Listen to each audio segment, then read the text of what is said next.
In an effort to safeguard his company, my father has resolved to offer me to the notorious King of Hell in Beijing. This king, notorious for his ruthless demeanor and disinterest in women, embodies a terrifying presence. Yet, my father defiantly contravenes all norms by delivering me to his bed. Ha! What audacity to invade my bed truly. You must be tired of living, he sneers. Someone, drag her out and feed her to the dogs. With a violent toss, I am hurled to the ground, the impact causing me to grimace in pain. Suppressing my thoughts, I inwardly curse.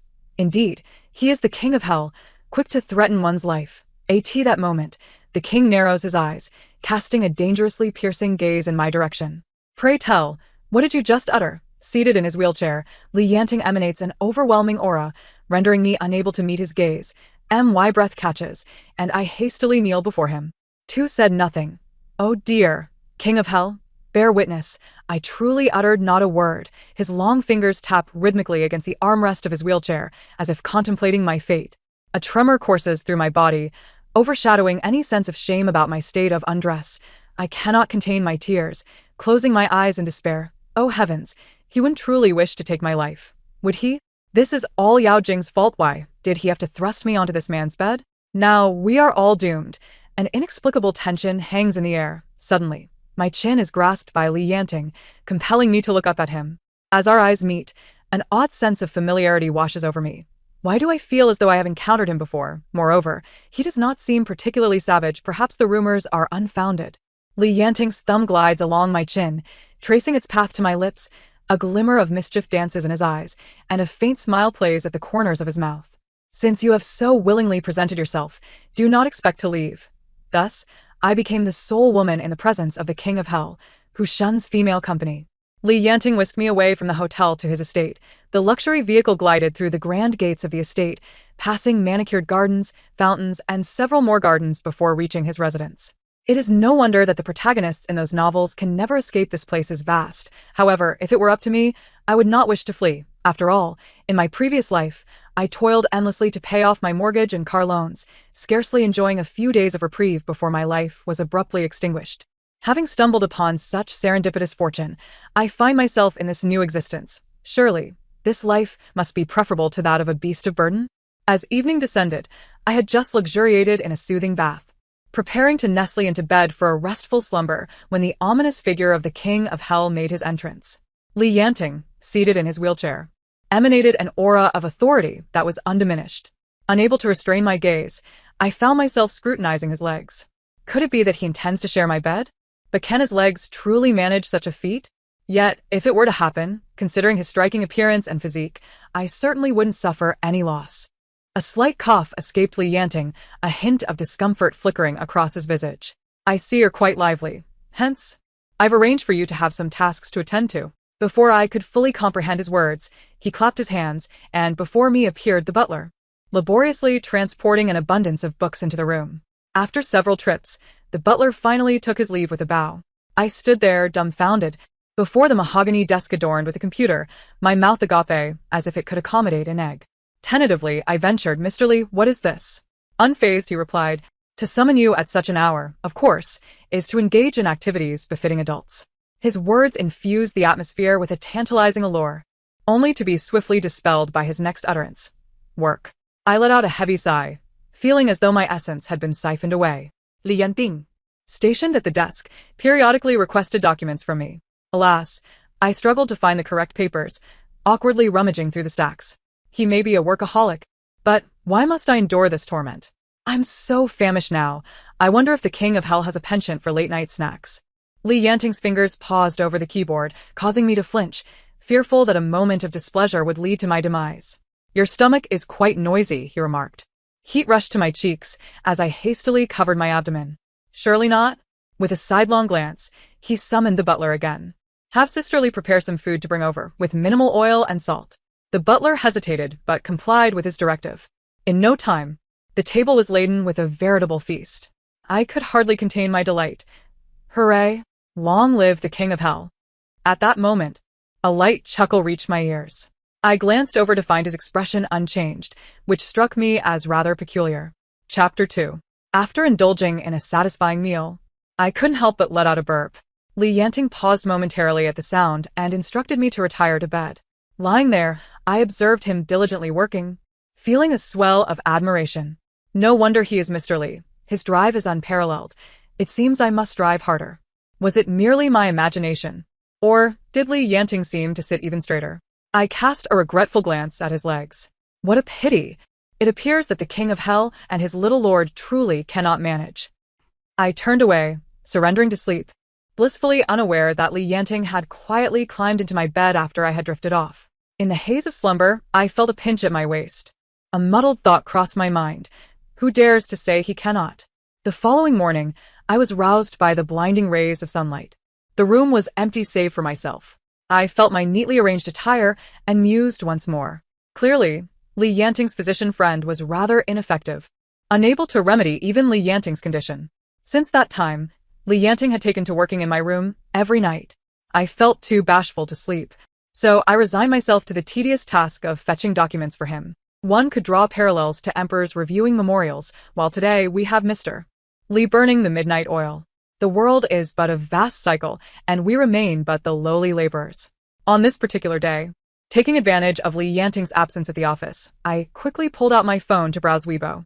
To my astonishment, I stumbled upon a gossip thread regarding Li Yanting. Can I really read this? Yet I swiftly clicked in. To my shock, the King of Hell had brought a woman back to his estate. Is it the same Li Yanting I know from the capital? Is this gossip credible? Indeed, it is true. I am a hotel attendant and witnessed him escorting her away. Quietly, I gave a thumbs up in agreement. It is indeed factual. I was there an eyewitness. After perusing the thread, I felt satisfied and was about to toss my phone aside when I received a call from my father. After a moment's hesitation, I answered. I perceived a sigh of relief from his end. Then a rich, middle-aged voice resounded. Yao Shi, you're doing well. I fell silent for a moment. He thinks I am unaware that he merely hoped to gamble on sending me away. If successful, it would alleviate his immediate troubles. If not, I alone would bear the brunt of Li Yanting's wrath. Ignoring my reaction, he continued, discuss with Mr. Li. Tomorrow, Xian, and I will come to see you. Have him instruct the guards to allow our vehicle passage.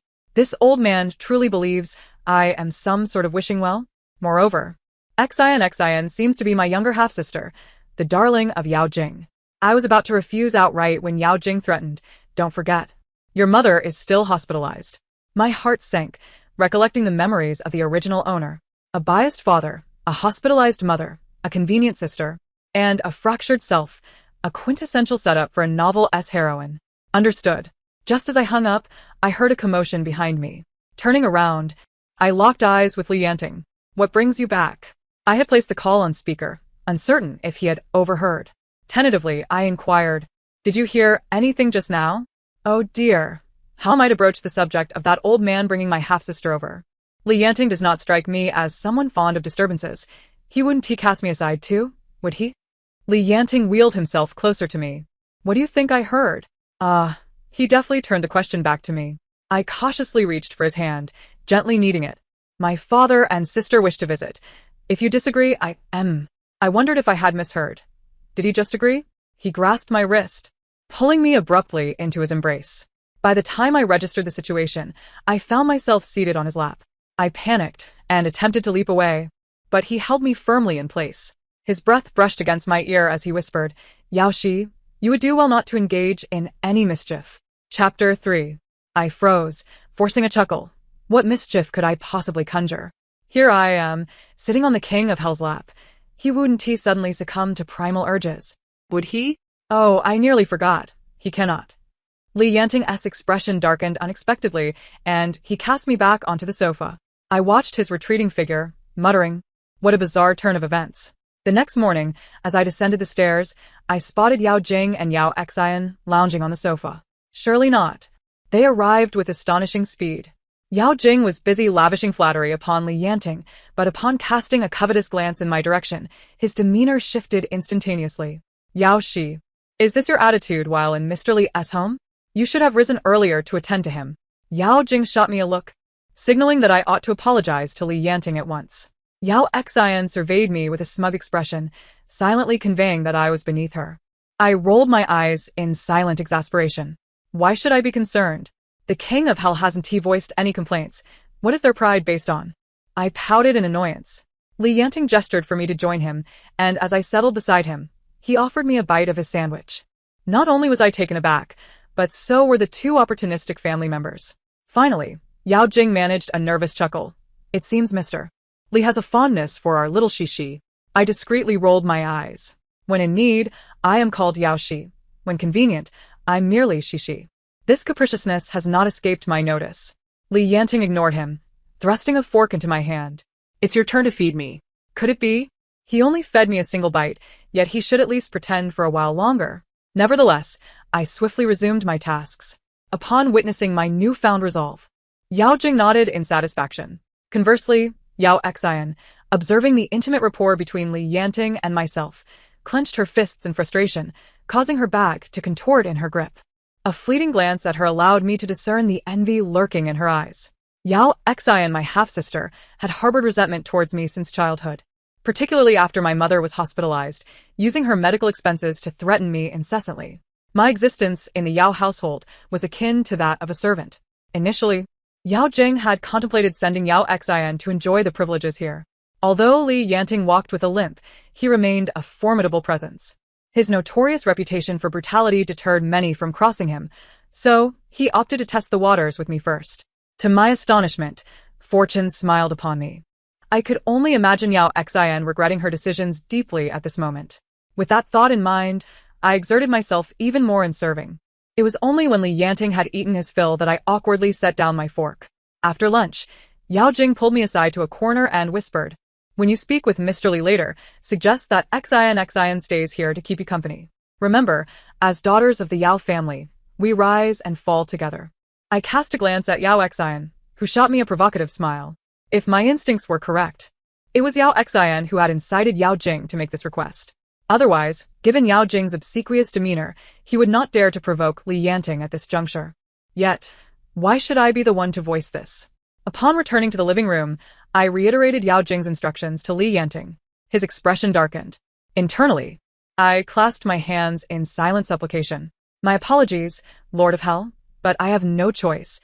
They have leveraged my mother against me, leaving me with no option but to placate you for now. Li Yanting's countenance shifted, displaying an intriguing expression. Surprisingly, he acquiesced. With a half-smile, he turned to Yao Jing. "Are you certain you wish to send your precious daughter over?" Yao Jing bit his lip and nodded vigorously. She mentioned she missed her sister. "So, I thought it would be nice for them to keep each other company." Li Yanting glanced at me. I maintained a composed demeanor, choosing silence. "Very well. Since it was Shishi's suggestion, I have no objections." As I heard the affectionate nickname Li Yanting had for me, I couldn't suppress a shiver.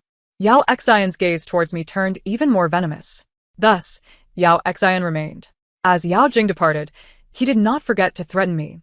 "Whatever Xian desires, you must assist her, otherwise you know the consequences." Who could have anticipated that Yao Xian would indeed stay, albeit in the capacity of a servant? This was Li Yanting's directive, leaving me powerless to intervene. At that moment, Yao Xian donned her servant's attire, her expression darkened as she glared at me. Under the watchful eye of the steward, she toiled away. By day's end, drenched in sweat, she bore little resemblance to the second young mistress of the Yao family. Avoiding the steward's gaze, Yao Xian pulled me into a corner. "Yao Shi, don't get too proud. Once I ascend to Li Yanting's bed, you will regret it." I mourned for her silently, for 3 seconds. Though I couldn't fathom why Li Yanting had spared me, my intuition hinted that Yao Xian was perilously close to her demise. Not only did she threaten me, but she also demanded my assistance. Yao Xian had slipped a drug into the milk, instructing me to serve it to Li Yanting. She resorted to the same old tactic of using my mother as leverage, insisting that if anything went amiss, I would bear the brunt alone. What a malicious woman. I cautiously presented the milk to Li Yanting. His gaze upon me was unexpectedly gentle. As he reached out to take the cup from my hands, I silently screamed, "Don't drink it. Yao Xian has drugged it." Whether he sensed my internal struggle, his hand halted just above the cup. Li Yanting let out a cold laugh. "Bring your dear sister here." The steward escorted Yao Xian over. The triumphant expression on her face vanished the moment she met Li Yanting's vigilant gaze. The steward restrained her, forcing her to kneel. Li Yanting cast a glance my way before commanding her to drink. Despite Yao Xian's relentless glares directed at me, I dared not cease my actions. Ridiculous, Li Yanting had already seen through this little ruse. If I remained indecisive, My end would be imminent. The entire cup of milk was poured down Yao Xian's throat. Within 2 minutes, the drug took effect. Yao Xian writhed on the floor, contorting like a worm, continuously lamenting her discomfort. Li Yanting's expression darkened, instructing the steward to restrain her hands and dispose of her. I dared not make a sound, terrified of being implicated. Yet, Yao Xian's swift downfall baffled me. Typically, she would have lasted longer. Suddenly, Li Yanting yanked me onto his lap. His large hand grasped my cheek. So you wish for another woman to share my bed, do you? I shook my head vigorously like a rattle, knowing my mother was under their thumb, leaving me with no options. Li Yanting tightened his grip on my wrist before abruptly releasing me. Once freed from his hold, I gasped for breath. After a moment, I heard him say, "You needn't worry about your mother." Li Yanting had arranged for her transfer to a superior hospital, covering expenses that would last a lifetime. As for the Yao father-daughter duo, they dared not make a peep against me now. Had I known it would resolve so easily, I wouldn't have made such a fuss in the first place. News of Yao Xian's attempt to drug Li Yanting spread like wildfire, and the entire capital was mocking her. Upon learning of this debacle, my former fiancé, Lin Siyuan, reached out to me. She, your father intends to annul our engagement, merely to marry you off to someone like this? Don't be afraid. I will rescue you. I read his messages and couldn't help but scoff. I never expected him to be so sentimental, still willing to defy Li Yanting for my sake. Just then, I was enveloped in a broad embrace, the scent of masculinity overwhelming me. Li Yanting's voice dripped with danger. Who are you messaging? Before I could respond, he pinned me to the bed. I held up my phone, its screen still lit, confusion etched on my face. Li Yanting took in the scene before him, then pressed his lips fiercely against mine. Yao Shi, it's time for you to fulfill your obligations. Chapter 5. I felt the soft sensation of his lips, my heart racing uncontrollably. Is the king of hell truly serious? Yet, considering his adept kissing skills, it seems unlikely he has been without women. What am I supposed to do next? I genuinely have no idea. My mind felt blank, void of any thoughts. Li Yanting deepened the kiss, intertwining his fingers with mine. During a brief moment of separation, he urged, "Remember to breathe." Finally gasping for air, I was caught off guard when he seized the opportunity to pursue me. It became a playful chase, ultimately leading to an evening of passion. All right, I concede. I had underestimated Li Yanting. His physician friends were quite diligent as well. Recalling the events of the previous night still made my cheeks flush. Despite his seemingly difficult demeanor, Li Yanting proved to be considerate in this regard, always prioritizing my comfort. Moreover, he was exceedingly to my taste. I delightedly rolled around in bed, relishing the moment. Once I regained my composure, I suddenly remembered that I had yet to reply to Lin Siyuan's messages from last night. However, I scoured the entire room and couldn't find my phone. I ventured downstairs to inquire with Li Yanting if he had seen it. Without lifting his head, he replied, "It broke last night. I bought you a new one." I glanced at the table, where the latest model of a smartphone lay. Well, that was acceptable. I could let Lin Siyuan fade from my thoughts for now. Since then, Li Yanting has treated me with even greater kindness, frequently sending the latest designer bags and clothing my way. He even presented me with a prenuptial agreement. Butler G smiled more warmly than ever. "Miss Yao, please sign here. Mr. Li mentioned that he would accompany you to obtain the marriage certificate and plan the grandest wedding. However, I am curious about your preferences for the ceremony." I refrained from responding immediately, opting instead to scrutinize the agreement. Upon finishing, I was left with a sense of wonder. Each clause within the document was exceedingly favorable to me. I even questioned whether Li Yanting had made an error in drafting it. Yet Butler G assured me repeatedly that there was no mistake, prompting me to finally sign my name in the designated spot for the second party. Why refuse such opulence? Thus, I transformed from a mere pawn of the Yao family into a small fortune holder with half of Li Yanting's empire. Just as I was reveling in my newfound fortune, I received a call from my estranged father. Despite Li Yanting having changed my phone number, I was perplexed about how he had acquired my contact details. Yao Jing launched into a scolding tirade. "Yao Shi, do you think that with Mr. Li's affection, you can act recklessly? Xin has suffered greatly because of you. Do you understand? You must come to me tomorrow, or else." I lazily interrupted him. "Or else what? My mother has already been taken away by Li Yanting. What else can you threaten me with?" Yao Jing sneered. "Yao Shi, have you been with Li Yanting for too long that you've lost your wits? Don't forget. Your antidote remains in my possession. In a few days, your affliction will resurface." "What?" I still had something he could hold over me. My memory failed me as I struggled to recall this matter. Before sending me away, Yao Jing had placed a curse on me.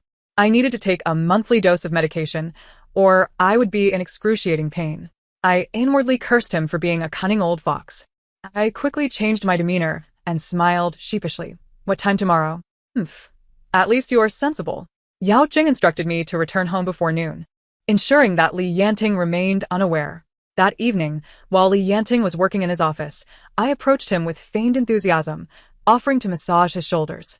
He glanced at me, his expression indifferent. What is it?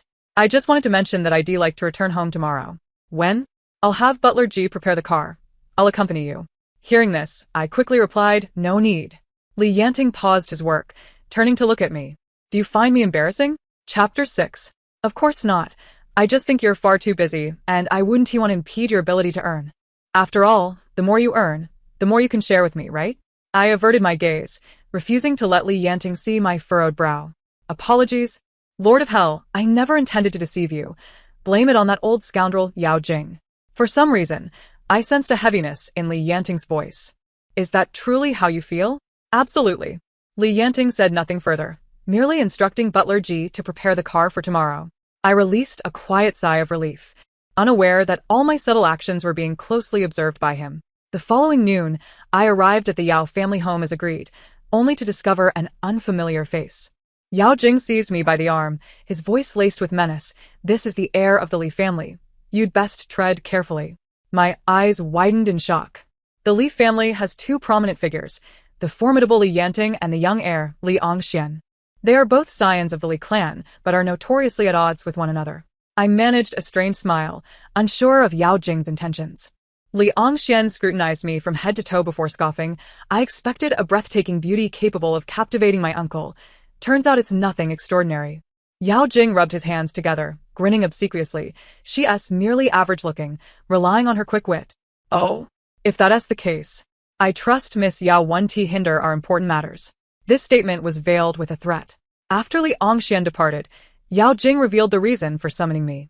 The internal strife within the Li family had intensified, with all power concentrated in Li Yanting's hands. Others, envious of his position, sought to undermine him and seize a share of his influence. I expressed my dissatisfaction. What does their infighting have to do with me? Yao Jing cast me a knowing look. Since ancient times, beautiful women have brought ruin to kings. Do you not realize that you are Li Yanting's downfall? I was hardly grateful for the compliment. Yao Jing expected me to steal confidential information from Li Yanting, which was truly flattering. Setting aside whether I could even locate such documents, with my limited experience and knowledge, I might not recognize it even if it were placed before me. Nevertheless, I reluctantly agreed, as my life was at stake. If necessary, I could always relay some false information. Upon returning to Li Yanting's residence, I found him sitting in the darkened living room. Startled, I initially blustered. Why are you sitting here in the dark? I was waiting for you. Li Yanting maneuvered his wheelchair to face me. Waiting for me for what? My heart raced with anxiety, and I turned away, unable to meet his gaze. Yao Shi, look at me. When I finally did, our eyes locked. I couldn't shake the feeling that I saw a glimmer of hurt in his eyes. Thinking I might be mistaken, I rubbed my eyes vigorously, but when I glanced back, it was gone. I wanted to ask what kind of wedding dress you wanted. I blurted out, just this one? Noticing his expression shift, I quickly added, any style is fine. Here I am contemplating marriage while secretly plotting to betray him. It seems he is indeed surrounded by peril. Even with his legs broken, countless individuals are eager to see him toppled. Li Yanting lowered his gaze, lost in thought. He didn't speak further, merely ascended the stairs in silence. In the ensuing days, he remained confined to his study. I hardly had the chance to touch any documents, yet I felt a sense of relief. He had been so kind to me that I couldn't bear to see him harmed. Yao Jing was pressing me for updates, so I could only relay some misinformation. Regardless, I needed to obtain that antidote. Days passed without me encountering Li Yanting. Ever since I had tasted intimacy, I found myself yearning for more. Until one day, after finishing my bath and lying in bed, I was startled when a drunken Li Yanting barged into my room. He pinned me beneath him, fervently claiming me. She. Why did you betray me? Chapter 7. I froze, and before I could respond, his lips captured mine. This time, he was more passionate than ever before. I awoke the next day, my body aching. Supporting myself, I made my way downstairs, only to find Li Yanting seated at the dining table, reviewing documents. I couldn't help but exclaim, "Is this man made of iron? Recovering so quickly." I approached him cautiously, probing about the events of the previous night. His question left me feeling anxious, yet he seemed to have forgotten entirely. "What happened last night?" Li Yanting regarded me with a blank expression. I felt a pang of disappointment, but I masked it, simply replying, "Nothing." He acknowledged, not continuing the conversation. I thought my false information had gone unnoticed. But to my dismay, they still plotted against Li Yanting. It was on the day we were supposed to obtain our marriage certificate that a car barreled toward us. Li Yanting turned, shielding me in his embrace. No one has ever protected me with such fervor as he did, and in that moment, I felt tears streaming down my face. I attempted to push him away, yet found myself utterly unable to do so. All I could remember was that he was drenched in blood. Li Yanting remained in a coma for several days, during which his enterprises were fiercely contested by numerous rivals. Notably, Li Angxian swiftly ascended to become the head of the Li family. Though I was consumed by anger, I found myself powerless to act. I had been confined within Li Yanting's household, unable to escape. He still lay in bed, yet to awaken.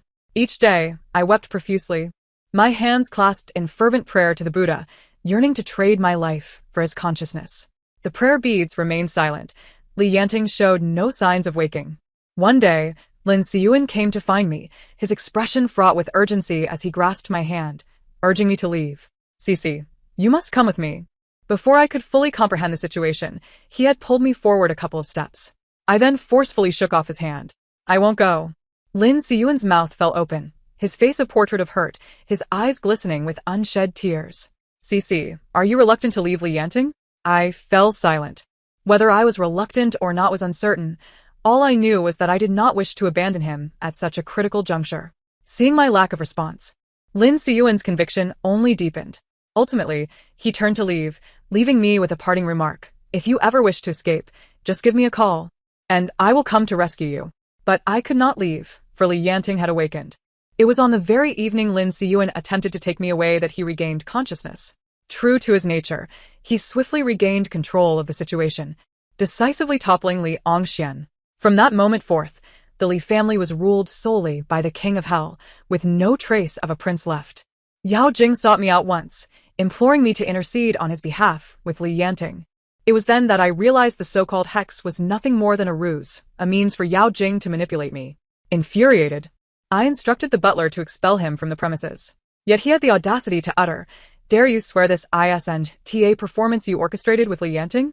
I was taken aback, and before I could respond, Yao Jing was already being dragged away by Butler Ji. As for his fate, it was evident. After some contemplation, I came to understand that this entire charade had been orchestrated by Li Yanting, designed to eliminate both my father and the ambitious heir to the Li family. My clumsy maneuvers had long been under Li Yanting's scrutiny. Fortunately, I had conveyed false information. Otherwise, my life would have been forfeit. Even as I came to this realization, my body trembled uncontrollably. I had been so close to death. I had thought that having faced life and death in my previous life, I had grown indifferent to such matters. Yet, at this moment, I understood how desperately I longed to live. I was unaware of when Li Yanting had arrived behind me. He held my fingers, gently kneading them, but my hands remained perpetually cold. My heart was a tumult of thoughts, realizing I was but a pawn in Li Yanting's grand design. Should I flee with Lin Siyuan, my fate would mirror that of the others. Li Yanting's enigmatic voice reached my ears. "Your hands are so cold. Are you afraid of me?" Chapter 8. This time, I did not shy away, but met his gaze directly. "Li Yanting, if you truly wish to kill me, grant me a swift end." Li Yanting merely chuckled softly. "There are many I wish to eliminate, but you, I cannot bring myself to harm." His earnest gaze and gentle tones stirred memories within me. Beautiful sister, how could you forget me? This was not my first time in this realm. I had visited when Li Yanting was just 10 years old. At that time, he had been blinded by Li Angxuan's treachery. The Li family, ashamed of his disability, had cast him aside. With nowhere to turn, Li Yanting took refuge in the dilapidated ancestral home. When I arrived, he was suffering from a high fever, with no one to care for him. I was a first-year university student, still under the spell of novels. Thus, my compassionate nature compelled me to tend to him until his fever subsided. Having done that much, I felt I had acted with great conscience. As I prepared to leave, He grasped the hem of my garment. "Sister, please don't go." I sighed silently. It was that very phrase that anchored me for 3 months. At that time, Li Yanting was not the frigid figure he was now. He was a boy capable of laughter and conversation. Often, I would listen while he spoke. Occasionally, when my silence lingered too long, he would anxiously call out, "Sister, are you there?" Only upon hearing my response would he truly relax. As I grew closer to him, one night, when I had yet to fall asleep, I felt a gentle touch on my face. A pair of hands brushed lightly over my brow, nose, and lips, finally resting on my mouth, caressing it softly. Li Yanting's voice was filled with possessiveness as he murmured, "If only my sister could stay by my side forever." A sense of inexplicable fear gripped me, and I pretended to remain asleep, turning away. He remained watchful over me throughout the night. I had originally intended to stay until his eyesight was fully restored, but my fear compelled me to plan my early departure. I quietly arranged everything, yet Li Yanting grew increasingly silent, until he finally asked, "Sister, are you leaving?" I was startled but replied truthfully. He then inquired, "Will I have a chance to see you again?" I did not know, but facing his earnest expression, I found myself unable to utter a refusal. Yes. I left while Li Yanting was asleep, without a word of farewell. Later, upon regaining consciousness, I deemed the experience absurd, dismissing it as a dream and casting it from my mind. Little did I know, it was all true. Contemplating this, a pang of guilt washed over me. He had never changed, only I had transformed. Suddenly, another question arose in my mind. "Your eyes have healed, but what of your leg?" Li Yanting intertwined his fingers with mine, and I could feel his little finger trembling. My eyes had already healed by then. "The reason I didn't mention it was that I feared you would leave. But you still did." Li Yanting offered a wry smile. "I view this world as one of reciprocity. If I were to heal and you were not there, I would rather remain disabled." I was left speechless. So, It was he who had inflicted the injury upon himself. "Fortunately, you still came back." My eyes grew warm, and I nearly wept. Li Yanting was no longer the boy he once was. Even now, despite his disability, no one dared to overlook him. "So, you recognized me back then? No wonder you didn't drive me away." Li Yanting held my hand tightly, pulling me against his chest, as if fearful I might escape. "In truth, I heard your heart's voice the day you arrived. Though I cannot explain how, it was indeed advantageous for me. I apologize for invading your privacy." I widened my eyes in disbelief. "So that's why Li Yanting always seems to know my thoughts. He truly has a sixth sense. Does this mean he genuinely has feelings for me?" Li Yanting chuckled, a hint of resignation in his expression. "Cece, I can hear you." He leaned in and kissed my lips. "I have liked you since long before." Chapter 9. Yet, I still felt a surge of indignation and pushed him away, but found myself unable to budge him. After savoring the kiss, Li Yanting reluctantly released me. "I do not wish to force you. Whether you choose to remain here or wish to leave, I will not hinder you." He lowered his gaze, appearing deeply saddened. Truly, such beauty is captivating. I nearly forgot that this man could hear my thoughts. I must not dwell on it. Li Yanting's eyelashes fluttered. I felt my resolve weaken. Yet I endeavored to maintain my armor of defiance. And then what? Li Yanting took my hand, resting his face against the back of it. His voice was a soft murmur. "You know, I have been scorned by the Li family since childhood. No one taught me how to love someone. So I can only keep you in my own way. I'm sorry, Cece, but I love you, and selfishly wish for you to stay." Suddenly, he lifted his gaze to meet mine. I looked down at him, absorbing every nuance of his expression. Perhaps he had concealed certain truths before, but in this moment, he laid bare the depths of his heart. I sighed heavily. "If you wish for me to remain, it is not impossible." Li Yanting's eyes sparkled with hope. I felt a twinge of embarrassment and cleared my throat. "However, I need a guarantee from you. My entire fortune and my life shall be entrusted to you." As he spoke, he retrieved a diamond-studded dagger from his sleeve and placed it in my hand. It felt like a hot potato, and I promptly tossed it aside. "What do I want with your life? What I desire is your genuine heart. If one day you no longer love me, I could abscond with your wealth." Li Yanting chuckled softly. "Very well. And what else?" My eyes darted, and I added, "You must not read my thoughts anymore. From now on, neither of us shall deceive the other." "Agreed." As soon as he finished speaking, he suddenly pulled me into his embrace. "In fact, there is one more thing I have yet to tell you." Without warning, he lifted me into his arms, startling me into wrapping my arms around his neck. It was then that I realized something. "You," The moment I saw you again, I had already begun my rehabilitation training, and I am nearly recovered now. After all, I must prove to you that I am capable. Li Yanting carried me back upstairs. Recalling the thoughts I had previously harbored, I felt shy and buried my face in his chest. Once his legs healed, he no longer held back. For several days, I remained confined to bed. Li Yanting orchestrated a wedding unlike any other, transferring all his assets to me and then marrying into my family. The entire capital was left in astonishment. Initially, they thought the king of hell was merely toying with the idea. Who could have anticipated his sincerity? Soon after, I discovered I was pregnant. Li Yanting joyfully spun me around several times. Once he had twirled enough, he pressed his ear to my belly. I chuckled and tapped his forehead. It's only been 3 months. What can you hear? Yet his eyes glistened with emotion. You've endured so much. I hadn't intended for you to conceive so quickly. I kissed his forehead and reassured him, in the future, 2 of us will love you together. He held me tightly, as if wishing to merge my essence with his being. Thank you, Cece. No, I should be the one thanking you. It is Li Yanting who has allowed the deceased me to reclaim a home in this life.